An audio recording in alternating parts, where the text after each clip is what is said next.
즉 그가 우리에게 주신 것을 너희가 이같이 못하리라. 이 일에 누가 너희에게 듣겠느냐? 전장에 내려갔던 자의 분깃이나 소유물 곁에 머물렀던 자의 분깃이 동일할지니 같이 분배할 것이니라 하고, 그날부터 다윗이 이것으로 이스라엘의 율례와 규례를 삼았더니 오늘까지 이르니라. 아멘. 아멘. 우리가 역사서를 요새 읽고 있습니다. 사무엘상이 31장까지 있는데 30장까지 읽었습니다. 그래서 조금만 더 있으면은 사무엘상이 끝나는데 역사서를 참 재밌게 읽었습니다. 그런데 또 신약도 조금 봐야 되기 때문에 사무엘상이 끝나면은 신약 성경으로 넘어가서 우리 예수님의 말씀을 다시 깊이 생각해보는 시간을 가지도록 하겠습니다. 사무엘상 30장을 펼치셨죠. 이야기가 그동안에 전개된 것을 읽으신 분들과 들으신 분들은 아시겠습니다. 지난 이야기를 다시 하지 않겠습니다. 하지 않고 다윗의 이야기를 이어서 보도록 하겠습니다. 29장에 보니까 다윗이 자기의 600명의 군사들과 함께 블레셋 사람들을 따라서 이스라엘을 치러 갔다가 하나님의 은혜로 열애돼서 다시 시글락으로 자기들의 본거지죠. 시글락으로 돌아오는 그런 이야기를 읽었습니다. 29장에서 30장 다윗과 그의 사람들이 사흘 만에 시글락에 이르는데, 그러니까 그 전쟁터, 참가하지 말아야 될 전쟁터에서 하나님의 은혜로 다시 시글락 자신들의 본거지로 돌아왔을 때 안 좋은 일이 있었습니다. 사흘 동안 행군을 해서 왔는데, 다시 돌아왔는데 아말렉 사람들이 침략을 해서, 침노를 해서 그 다윗의 동네를 약탈을 해갔습니다. 이 침략이라는 말, 침노라는 말 자체가 이제 기습 공격한다는 뜻이 있습니다. 기습해서. 그러니까 이 아말렉은 주로 좀 야비한 사람들이 유명합니다. 왜냐하면 그 출애굽기에 보면은 이스라엘 사람들을 그 출애굽할 때 쳤을 때도 그 뒤를 후미를 쳐서 연약한 사람들, 여자와 아이들과 장애우들, 이 사람들을 쳤거든요. 그 하나님께서는 아말렉을 영원히 용서하지 않겠다라고 말씀을 하셨습니다. 근데 아직도 그 잔당들이 남아서 여전히 이런 그 노략질을 했다는 것이죠. 그래서 다윗이 용사들과 함께 돌아왔을 때는 자기의 부인들과 자녀들 그리고 어르신들이 없었고, 일제를 그러니까 불사르고라고 했는데, 고대 사회에서 전쟁에서 이기면은 마을을 다 불살라 버리는 그런 것이 어떤 것으로 보여집니다. 그것은 이제 다시 일어서지 못하게 짓밟아 버리는 거죠. 마을 자체를 불사르고. 그러니 사람이 사는 의미가 뭐가 있겠습니까? 사람이 사는 의미는 가족들을 돌보고 그러고 사는 게 사람이 사는 의미인데, 가족들을 모두 데려가서 노예로 팔아먹으려고 데려갔겠죠. 아말렉 사람들이 괜히 밥 먹여주려고 데려갔겠습니까? 2절에 보니까 거기에 있는 젊거나 늙은 여인들은 한 사람도 죽이지 않고 다 사로잡아 끌고 갔다. 또 3절에 보니까 자녀들도 다 끌고 갔다. 왜 끌고 갔겠습니까? 괜히 끌고 가지고 밥 먹여주려고? 아니죠. 이집트에 팔아먹으려고. 출애굽 그 창세기에 보니까 요셉도, 야곱의 아들 요셉도 이집트에 노예로 팔아버렸잖아요, 형들이. 그러니까 이집트는 주로 노예를 사가지고 이제 부려먹고 뭐 그런 거였는데, 그래가지고 팔아먹으려고 데려간 건 한 사람도 죽이지 않았다는 것은 하나님의 은혜죠. 그것도요. 죽이지 않고 다 데려갔습니다. 그리고 마을은 불태워버리고 하나님 협박을 하고 짓밟아버린 거죠. 그러니 이제 이게 이렇게 고난이 막 계속 오는 거죠. 사실 29장에도 다윗의 고난, 30장에도 다윗의 고난. 왜 이런 고난이 찾아왔을까? 그것은 하나님이 가지 말라고 한 땅에서 살았기 때문에 그렇습니다. 하나님께서 하나님의 백성들에게 가지 말라고 한 곳에 가서 살았기 때문에, 블레셋 사람들의 땅에 가서 빌붙어 살았기 때문에 그런 것이죠. 그래서 사람은 고기는 물에다 살아야 되고 사람은 고향에다 살아야 됩니다. 우리의 고향은 교회입니다. 하나님의 말씀이 있는 곳. 하나님의 말씀이 어렵고 힘들고 뭐 귀에 안 들어오더라도 고향은 고향입니다. 싫지요. 그런데 밖에 나가면은 하나님의 말씀이 들려지지 않는 곳에 가면은 여러분이 하나님의 백성이라면 괴롭게 됩니다. 물을 얻지 못한 고기처럼 그렇게 되는 거거든요. 그러니까 물 속에 있을 때는 물이 좋은지 몰라요. 근데 다윗은 자기 사람들과 함께 이 무리가 다윗을 쫓는 젊은 무리가 600명이면 가족들까지 합치면 한 3,000명 되는 무리가 하나님이 가지 말라고 한 땅에 가서 있었거든요. 제사도 드리지 않는 땅에, 선지자도 없는 그런 곳에 가서 살았기 때문에 이렇게 고난이 계속 찾아오는 것이죠. 그래서 4절에 다윗과 그와 함께한 백성이, 즉 다윗과 그의 600명의 용사들이 울 기력이 없도록 소리를 높여 울었다. 왜냐하면 삶의 의미를 잃어버렸다는 것입니다. 사람이 땅에 살면서 내가 무엇을 하며 살아야 되는가, 왜 살아야 되는가를 의미를 잃어버리면은 그때부터는 기력을 회복할 수가 없습니다.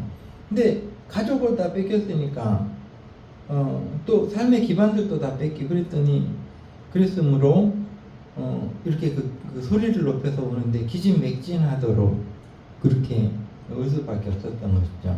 자, 다윗은 어떻습니까? 5절에 보니까 다윗 역시 몽땅 다 잃어버렸습니다. 아내들이 있었는데, 두 아내들이 있었는데 아히노암과 나발의 아내 아비가일의 이야기는 우리 이미 읽었습니다. 그 입장에서 이 사랑하는 여인들도 잃어버렸습니다. 그러니까 삶의 의미를 잃어버린 거죠. 근데 이제 백성들이 기진맥진하면서 울면서 결국은 슬퍼서 슬픔이 극에 달한 거죠. 다윗을 돌로 치자 이랬습니다. 다윗이 아직 왕이 아니지만 그들의 지도자죠. 근데 사람들은 단순합니다. 너무나 삶이 어려우면은 대통령부터 치자 이렇게 되는 건 맞습니다. 네, 너무나 하면 지도자부터 원망을 하게 돼 있죠. 우리도 경제가 지금 어려운데요. 어렵게 될수록 이재명 대통령이 정치를 잘못해가지고 나라가 이 모양이 됐다 이렇게 하지 않습니까? 윤석열 씨가 다 말아먹었다 뭐 이렇게 얘기하는 것처럼. 그러니 이 사람들도 누구 탓을 해야 되니까 저 다윗 때문에 우리가 망가졌다. 그래서 돌로 치자 막 이 정도로 이제 황당하고 황망스러운 일이 벌어졌습니다. 근데 다윗이 크게 다급하였다. 그러니까 황급하였다. 그러나 다윗은 하나님의 성령을 받은 사람입니다. 다른 사람들이 전부 다 이제 그 삶의 의미를 잃어버렸다라고 생각하고 그렇게 주저앉아 있을 때에도 다윗은 여호와를 힘입고 용기를 얻었다 이렇게 되어 있습니다. 여러분들도 다윗과 같은 사람이 되기를 기도하겠습니다. 다른 사람들이 다 주저앉아 있을 때라도 여호와를 힘입고 용기를 얻으시길 바랍니다. 여기 그 여호와라는 이름이 나온다. 이 이름이 나올 때는 반드시 이 성경에서 여호와라는 이름이 나올 때는 약속하신 것을 지키시는 하나님이라는 의미를 두고 있습니다. 이 사람들은요. 하나님께서 다윗에게 약속하셨습니다. 너를 세워서 이스라엘의 왕으로 삼겠다. 이스라엘을 강하게 하겠다. 너를 세워서 이런 약속들이 있었기 때문에 그 약속을 믿었다라는 의미로 여호와를 힘입고 이렇게 기록을 한 것이죠. 이 글을 작성한 사람이. 자, 7절에 보겠습니다. 다윗이 기도를 하기 시작했습니다. 우리는 이렇게 어려운 일을 당할 때 교회에 와서 기도를 한다든가 혹은 어떤 장소에서 기도를 한다든가 하겠죠. 근데 이 당시에는 기도하는 방식이 어떻게 해야 되겠습니까? 라고 기도하는 방식이 이제 제사장에게 가서 묻는 거예요. 대제사장의 옷에는 돌멩이가 2개 있었습니다. 그 돌멩이인 색깔이 서로 달랐을 걸로 추정이 되는데 하나님께 물으면은 대제사장이 2 돌멩이 중에 하나를 꺼내는 거예요. 어떤 건지 몰라요. 제사장도 꺼내면서 그게 색깔이 하나님께서 허락하셨다라는 의미가 있는 돌이 나오면은 해도 됩니다. 이렇게 얘기해주고 또 허락하지 않는 그 돌멩이가 나오면은 해서는 안 된다라는 그 이야기를 해줍니다. 대제사장이 그것을 우림과 둠빔이라고 하는데 어떻게 생겼는지 지금 잘 모르겠습니다. 이미 소실되어 버리기 때문에 여하튼 하나님께 기도하고 하나님의 뜻을 구하는 물건이었습니다. 그것이 원래 사울에게 있었는데 사울이 제사장들을 다 죽일 때 제사장들 마을을 습격해서 다 죽일 때 한 제사장이 그거를 가지고 나왔습니다. 그 제사장의 이름이 아비아달이고 그 사람이 대제사장의 옷을 가지고 나온 거예요. 에봇이라고. 그 에봇이 대제사장의 옷입니다. 그 속에 우림과 둠빔이 있습니다. 그래서 다윗은 어떤 일이 있을 때마다 꼭 이 대제사장의 옷을 가지고 오라고 해서 그 제사장에게 물었습니다. 어떻게 할까요? 내가 우리를 이렇게 그 약탈한 아말렉 사람들을 쫓아갈까요, 말까요? 가면은 우리가 이기겠습니까? 우리가 뺏긴 것을 찾아가지고 오겠습니까? 라고 묻습니다. 그게 8절의 내용입니다. 다윗이 여호와께 물었다. 이르되 내가 이 군대를 추격하면 따라잡겠습니까? 라는 말은 추격해서 따라잡아서 찾아가지고 오겠습니까? 이 말이고 여호와께서 그에게 대답하시되 이 말은 직접 대답하셨다는 말이 아닙니다. 우림과 둠빔으로 통해서 제사장의 입으로 통해서 그를 쫓아가라. 네가 반드시 따라잡고 도로 찾을 것이다. 이렇게 응답을 하셨습니다. 기도 응답을 받은 거죠. 그래서 다윗은 망연자실하고 주저앉아 있지 않고 함께한 600명, 그러니까 600명도 지금 피곤한 상태예요. 사흘 동안을 행군해서 걸어왔으니 지쳐있는데 더군다나 지쳐있는데 그렇게 보고 싶던 가족들이 싹 없어요. 마을도 다 불타버리고. 그러니 이제 육체적으로도 정신적으로도 굉장히 약해 있는 600명입니다. 근데 다윗은 리더답게 그 사람들을 일으켰습니다. 일으켜서 어떻게 그들을 일으켰는지 모르지만 그 600명을 움직여서 이제 자신들을 약탈해간 아말렉 사람들을 쫓아가기 시작합니다. 그런데 너무 피곤해서 10절에 보니 그들이 너무 피곤해서 어떤 시냇가, 부솔 시냇가를 건너지 못하는 군사들이 생겼습니다. 용사들이 생겼습니다. 너무 피곤해서 지쳐서.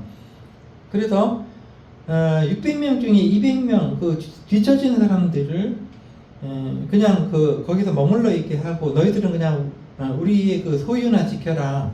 여기서 우리가 가진 것이나 지켜라.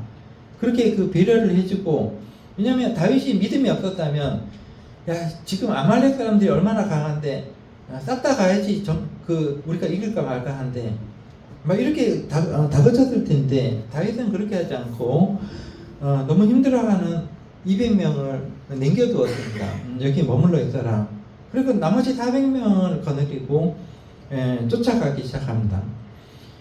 그런데 여러분, 우리가 성경을 읽을 때 이게 사람들의 이야기로 읽으면 안 됩니다. 이 이야기들 속에 하나님께서 이 사람들에게 어떤 은혜를 주셨는가를 읽어내려갈 수 있어야 됩니다. 여기 보니까 한 사건이 벌어지는데, 애굽 사람 하나를 만났습니다. 애굽 사람 이렇게 나오는데 애굽 소년입니다. 애굽 아이입니다. 아이.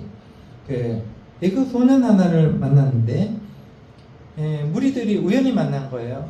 그러니까 지쳐 있으니까 혹시 몰라서, 얘가 누군지 몰라서 그랬겠죠. 용사들이 400명의 용사들이 이 아이를 다윗에게 데리고 왔습니다.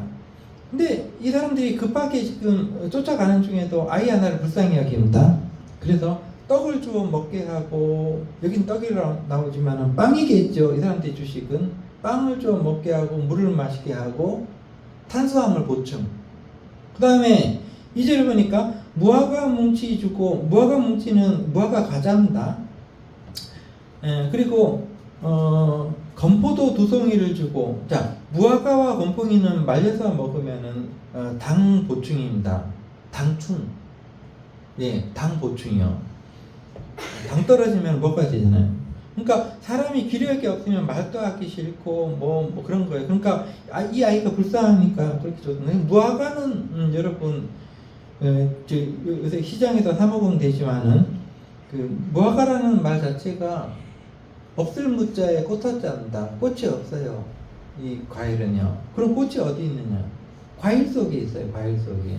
무화과 쪽에 보면은 그 안에 그 꽃 모양이 이렇게 보여요. 그러니까 꽃이 없는 과일인데 과일 속에 꽃이 있다. 그래서 무화과입니다.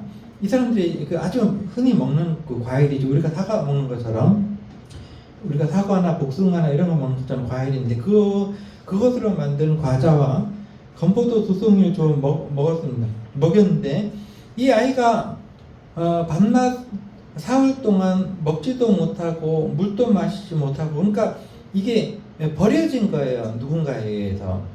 그래서 먹고 정신을 차렸는데, 이제 묻습니다. 다윗이 아이에게, 너는 누구에게 속하였으며, 이 말은 어느 왕에게 속하였냐 말은 어느 나라에서 왔느냐 말입니다. 우리가 외국 사람 만나면 제일 먼저 묻는 말이 어느 나라에서 왔어요? 물어봅니다. 그럼 뭐 필리핀에서 왔다, 인도네시아에서 왔다, 이렇게 얘기했거든요. 베트남에서 왔다. 요새는 우리나라가, 옛날에는 외국 사람 보기가 참 힘들었는데 요새는 천지가 다 외국 사람입니다. 희한하게. 우리가 그렇게 잘 사는 나라가 됐다는 겁니다. 외국에서 우리나라에 돈 벌러 오잖아요. 우리는 일하기 싫고 외국 사람들은 와서 벌어가지고 가족들에게 보냅니다. 참 희한한 일이죠. 저녁에 이렇게 바람 쐬러 나가보면은 참 외국 사람들이 정말로 가지각색으로 많습니다. 전부 생긴 게 달라요. 그래서 옛날하고 천지가 다 바뀌었구나 이런 생각이 드는데, 이 말은 이제 다윗이 그에게 너는 어디서 왔느냐라는 말은 어느 나라에서 왔느냐, 너는 어디에서 왔느냐, 누구에게 속하였느냐, 이 말 어디서 왔느냐라는 말이고, 어디에서 왔느냐라는 말은 어느 소속이냐, 어디 소속이냐, 어느 회사 소속이냐 이 말입니다. 어디 회사 다녀요? 우리가 그러잖아요. 어느 나라 사람이냐, 어느 회사 다니냐 이렇게 묻습니다. 외국 사람 만나면. 근데 이 소년이 이르되, 나는 원래 애굽 소년이다라는 것은 고향이 이집트라는 거예요. 고향이 이집트인데 어떤 연유에서인지 아말렉 족속의 종이 돼가지고 노예가 돼가지고 이렇게 살다가 사흘 전이라면 아말렉이 그 다윗의 동네를 기습해가지고 파괴하고 돌아가는 바로 그 시점입니다. 사흘 전에 병이 들었는데 주인이 나를 버려버렸다는, 물건처럼 버려버렸다는, 쓸모가 없다는 거죠. 우리가 외국 사람들 뭐 볼 때 인격을 존중하고 우리는 그렇지만은 이 고대 사회에서는 이게 그 주인이 노예가 쓸모가 없으면 돌봐줄 필요도 없어요. 뭐 병이 들었다든가 그러면 버려버리는 거예요. 버렸다는 거예요. 그것을 이제 다윗의 용사들이 이제 먹을 것도 주고 이렇게 보살펴 준 거죠. 그러면서 이 소년이 하는 말이, 우리가, 즉 자기가 아말렉 족속에 속해 있을 때, 우리가 3일 전에, 사흘 전에, 3일 전에 여기저기 침노를 했는데, 노략질을 했는데 마지막에 시글락이라는 이름이 나옵니다. 다윗의 동네죠. 시글락을 불살라 버렸다. 자, 이것이 다윗에게 하나님이 베푸신 큰 은혜입니다. 쫓아가는데 어디로 가는지 모르잖아요. 아말렉이 어디로 가는지 그 넓은 광야에서 어떻게 찾겠습니까? 그런데 마침 아말렉의 군대에서 버려진 아이 하나를 만나게 된 겁니다. 이게 하나님의 은혜죠. 그래서 다윗은 이렇게 얘기합니다. 너가 나를 그 군대로 인도하겠냐? 나를 그 군대가 어디 있는지 나를 인도해서 데리고 가주겠느냐 하니, 이 소년이 은혜를 갚아야죠. 사랑은 은혜 갚아야 됩니다. 그래서 이렇게 그 먹을 걸 먹여주고, 그러니까 저를 죽이지 않으시겠다고 약속하시고, 또 저를 내 주인 아말렉에게 넘기지 않겠다고 약속하시면, 당신이 신의 이름으로 맹세하시면 제가 당신과 당신의 용사들을 아말렉 군대에게로 데려다 드리겠습니다. 이렇게 합니다. 이게 하나님의 은혜죠. 섭리죠. 그래서 그 소년이 다윗과 용사들을 데리고 가서 온 땅에 편만하여 있는 블레셋 사람들에게 데려갔습니다. 그러니까 그들이 온 땅에 편만하다라는 말은, 그들이 이제 군대 대오를 가지고 있을 때는 뭉쳐가지고 막 노략질하고 했지만은, 이제 노략질 해온 물건들이 많으니까 그걸로 뭐 고기 삶고 잔치 벌리고 술 먹고 해가지고 흩어졌다는 거예요. 편만하다는 건 흩어졌다는 거예요. 그러니까 여기저기 흩어져가지고 이제는 잔치 벌여야죠. 가을이 되니까 증평도 진천도 축제한다고 난립니다. 왜냐? 우리가 가을에 걷어들이잖아요. 곡식도 걷어들이고, 그러니까 추석, 그러니까 이맘때쯤 되면은 축제가 없이는 사람들이 안 되죠. 당연히 축제해야죠. 먹자 마시 전부 다 술 먹고 뭐 그러죠. 술 먹고 놀고 막 가수들 오고 막 그러죠. 우리도 뭐 하는 것 같은데 증평에서.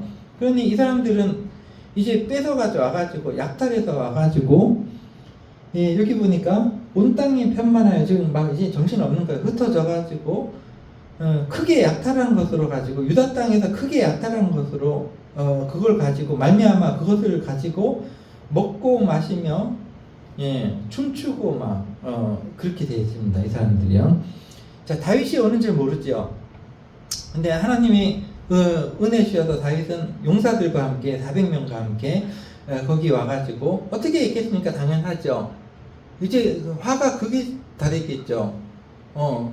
여자들과 아이들만 있는 곳에 와가지고 다 약탈해 갔으니까 그걸 가지고 먹고 마시고 뭐 노예로 팔아버리려고 데리고 와가지고 막, 그러니까 다윗이 용서가 오는 게 있대요. 그래서 용사들과 함께 새벽부터 이튿날 저물 때까지, 그러니까 얼마 동안의 시간인지는 확실하진 않아요. 이 언어상으로 보면요.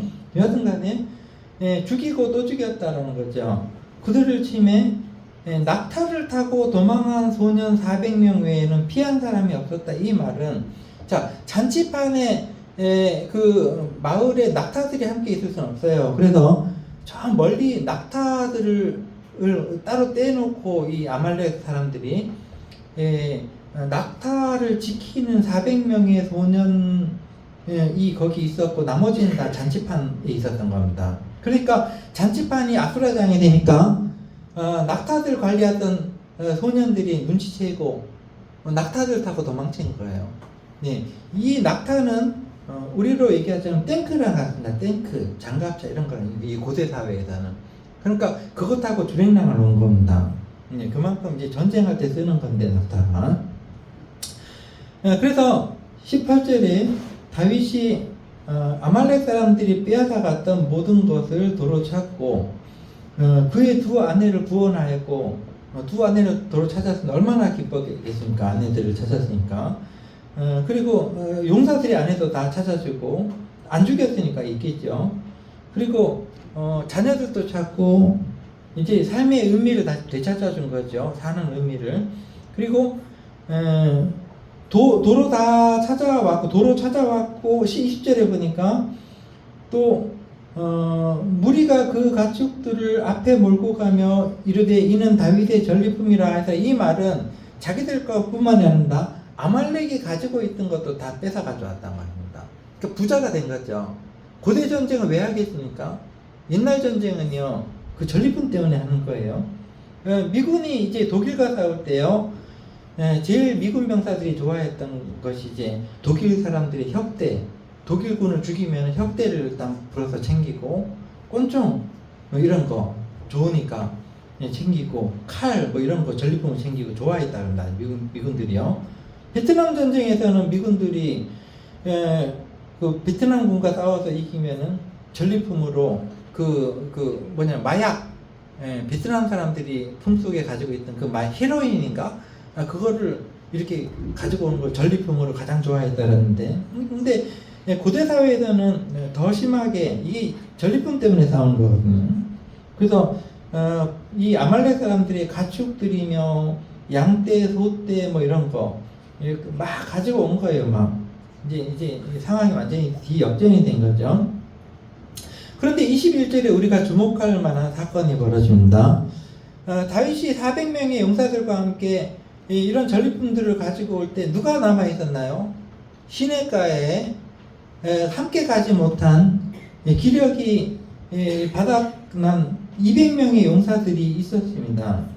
근데 다윗이 승리하고 오니까 이 기다리던 200명의 용사들이 보니까 다윗과 400명의 용사들이 자기의 아내들과 자녀들을 데리고 오는 거 얼마나 기쁘고 고마웠겠어요. 그러니까 막 뛰어나가서 영접하였다. 막 너무 좋아서 이제 축하해드리고 우리는 못 갔지만 당신들이 이겼으니까 우리 정말 축하한다. 이렇게 영접을 하고 문안도 하고 영접이라는 말하고 이제 다윗이 그 영접을 받으니까 그 200명의 용사들에게 문안하고 이렇게 분위기가 화기애애했는데 그 중에 이제 어느 사회 가나 불량한 사람도 있어요. 어느 회사나 어느 교회나 어느 나라나 불량배들이 있습니다. 불량배라는 것은 그 선량하지 못한 사람이나 사람들 이런 의미가 있습니다. 그러니까 마음이 삐뚤어진 사람들이냐. 그러니까 몇 명의 그 불량배들이 이렇게 주장하기를 야 우리는 이제 싸우러 가서 우리가 그 새벽부터 그 다음날 저녁까지 우리가 죽이고 얼마나 힘들었는데 우리가 그래가지고 이것들을 챙겨가지고 왔는데 이거를 여기 싸우지도 않은 사람들에게 줄 수 없다, 나눠줄 수 없다라는 거죠. 그러니까 이 200명의 용사들의 아내와 자식들은 넘겨주고 만나게 해주고 우리가 가져온 물건들 소나 양이나 물건들은 주지 말자, 우리만 나눠 가지자 이렇게 얘기를 하는 거예요. 그러니까 다윗이 아주 딱 잘라서 이렇게 얘기합니다. 23절에 다윗이 이르되 나의 형제들아, 자 이건 뭐 의미가 있습니다. 서두부터 형제들아, 이 싸움은 우리가 어떻게 이기게 된 것이냐? 우리의 힘으로 이긴 것이 아니라 여호와께서 우리를 보호하시고 우리를 치러 온 그 군대를 우리 손에 넘겨주셨는데 이거는 하나님의 은혜로 이긴 거라는 거죠. 우리가 이긴 게 아니라. 그리고 우리에게 하나님께서 이런 주신 물건들을 너희가 너희 것인 양 마냥 너희 힘으로 가지고 온 건 마냥 그렇게 너희만 가지겠다고 한 그 말이 말이 됐냐 말입니다. 다윗의 말이요. 예. 그래서 24절에 보니까 이 일에 누가 너희에게 듣겠냐. 어렵죠. 이게 무슨 말인가? 이거 해석할 수 있습니까, 여러분? 이 일에 누가 너희에게 듣겠느냐. 그러니까 이건 번역이 잘못된 거예요. 이건 번역한 사람들이 게으른 거고 회개해야 됩니다. 우리나라 많이 그래서 이해하기 쉽게 고쳤다 그러지만 누가 들어도 이건 이해를 못해요. 이 말을요. 그러니까 이 말은 뭐냐면 이번 상황이 벌어지고 너희가 지금 이렇게 하겠다는 이야기를 어떤 사람이 동조하겠냐는 것입니다. 누가 너희에게 듣겠냐라면 너희들의 말들을 누가 인정하겠냐, 동조하겠냐, 옳다고 하겠냐 이 말이죠. 그래서 전장에 내려갔던 자의 분깃은 몫이라는 거예요. 그러니까 전투에 참여했던 사람들이 받을 어떤 몫이나 전쟁에 참여하지 않고 시내가에 머물러서 소유물을 지켰던 용사들 200명의 몫이나 동일해야 된다. 그렇게 분배해야 된다. 이렇게 얘기를 한 거죠. 그날부터 이것이 율례와 규례로 오늘까지 이르렀다라는 말, 이 말은 이해를 해야 된다. 율례와 규례라는 것은 하나의 법으로 이렇게 전통으로 물려졌다는 얘기인데 중원법입니다. 율례와 규례, 법도와 규례 이렇게 두 번씩 나온 거는 같은 말을 두 번 하는 거예요. 다른 말이 아닙니다. 이거는 중원법이에요. 두 번 강조한다는 거예요. 그래서 율례와 규례라는 말은 이런 전통이 생겼다. 그래서 오늘까지 이르렀다만 이 오늘이 어떤 오늘일까요? 2025년이 아니잖아요. 이때는 이 사무엘상을 썼을 때를 얘기하는 겁니다. 언제 썼을까요? 전체적인 정황으로 봐서는 왕국 시대에 쓰여진 겁니다. 분열왕국 시대, 왕국이 아직 북왕국이 멸망하기 전에 그런 말이 전체적으로 안 나오니까 그러니까 여러 시간을 지나서 이제 이 글을 쓸 때 지난 날을 돌이켜 보면서 이 글을 쓰는 서기관들이 이 사무엘상을 쓸 때 그때를 얘기하는 거죠. 그래서 오늘까지 그 규례가 남아있다. 이렇게 얘기한 거죠. 자, 여기까지만 읽겠습니다. 나머지 26절부터는 다음 오후에 또 읽도록 하고, 우리가 이제 마지막으로 한 가지, 물론 여러분 제가 이렇게 쭉 얘기해서 다 기억도 못하겠지만 한 가지만 기억하면 됩니다. 우리가 하나의 공동체라는 거죠. 하나님께서 묶으신. 우리가 누군가가 승리하면 모든 사람들이 몫을 나누어 갔습니다. 내가 승리했다고 해서 나만 가진 거 아닙니다. 나누어 갔습니다. 극단적인 예는 우리가 가장 잘 아는 예는 예수님이 승리하셨습니다. 요한계시록에 사람들이 계시록을 열지 못해서 고민하고 이걸 누가 열겠냐, 그런 권능이 있는 사람이 누구냐라고 얘기했을 때 소리가 들려왔습니다. 어린 양이 이겼다라고 얘기합니다. 어린 양이 이겼으면 몫을 나누어 가는 거예요. 성도들이요. 그래서 계시록이 열리고 그랬다. 그러니까 우리가 예수님이 이겼다 그러면은 예수님이 이긴 게 아닙니다. 사실은요. 여러분과 저는 예수님과 하나로 묶여져 있다는 거죠. 다윗과 400명의 용사들이 이겼으면 전장에 참가하지 않은 200명도 이긴 것입니다. 우리가 우리가 스스로 이기지 못하죠. 우리는 기력이 세진한 사람들입니다. 이 세상에서 우리는 우리 스스로 뭔가 할 수 없는 사람들이죠. 이길 수가 없는 사람들이지만 나 아닌 다른 사람이 이겼다는 거. 그 영향이 미친다는 거죠. 그 사람이 누굽니까? 하나님의 아들 예수 그리스도입니다. 그분이 이겼습니다. 그러면 여러분들도 이기는 겁니다. 한때 묶여져 간다는 거죠. 다윗이 분명히 얘기했지 않습니까? 전장에 참여했던 사람들이나 참여하지 않고 기력이 쇠해서 있던 사람들이나 똑같이 나누어 가져야 된다. 이렇게 얘기한 것처럼 예수님께서 승리하셨다면 여러분들도 승리하고, 예수님에게 능력이 있다면 여러분도 예수님의 능력이 있다라는 것을 기억하고, 어려운 일이 있더라도 예수님과 함께 묶여져 있다는 것을 기억하는 여러분과 제가 되기를 기도하겠습니다. 기도하겠습니다.